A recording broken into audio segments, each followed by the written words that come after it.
Hi, you might be wondering why I'm in disguise. I am too. Less than a year ago I abandoned the abysmal local bus service and bought a Ulez compliant car to get to my tube station. I was tired of buses that failed to turn up, which were causing me to be late for work or late getting home. My car was compliant in 2022 when I bought it, but in 2023 it's no longer compliant. Not only that, the Ulez is moving to the end of my road on August the 29th. I won't be able to drive half a mile south without paying a £12.50 charge.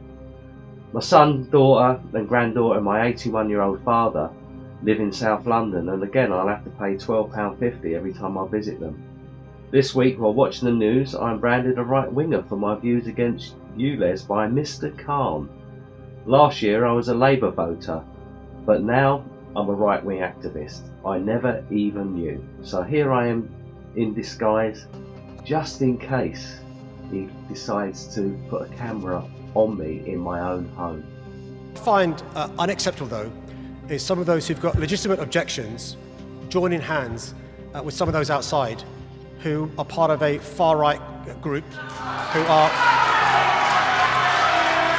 Right, enough with all the disguise stuff. Here's Khan on his way to work in his 5-litre Range Rover.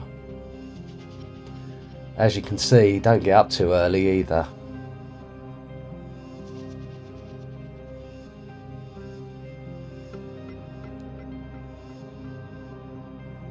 And here's my dirty little secret. I don't mean the outside that it needs a wash, but this is my smart car that I bought. It was Ulez compliant last year, and in less than 6 months it's no longer used Ulez compliant. I chose it because it did 85 miles to the gallon on a run and 65 around town.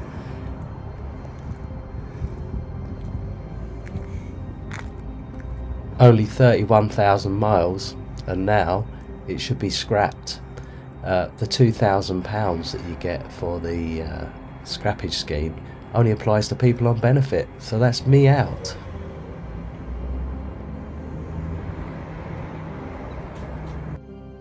$4:50 in the morning.